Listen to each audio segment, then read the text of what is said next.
Hay and haylage can look quite similar in a bale, but they're nutritionally and microbiologically quite different.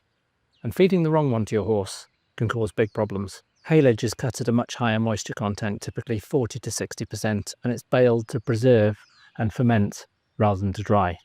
But not all horses can do well on haylage. It's energy dense, it's fermented, and it needs careful storage. So for most horses, traditional hay is still the go-to. And making proper hay, that's a completely different process. And it's time to actually mow the fields and get the hay in. However, you need to make hay in a number of different stages. The first stage you need to do is to cut the hay.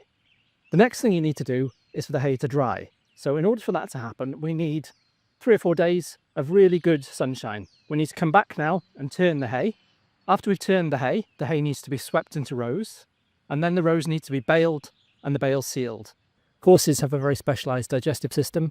If they eat fermented grass, the gases can build up in their stomachs and cause an issue called colic, so it's vital that the hay dries out over the next few days. So the main difference is that haylage is much more nutrient dense. Your horse eats less by weight to get the same calories.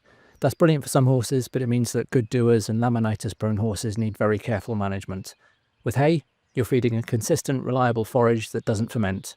Most horses do well on good quality hay, and the choice comes down to your individual horse. We could do a whole series on this topic alone, but for now, you've got the basics covered. Subscribe for more.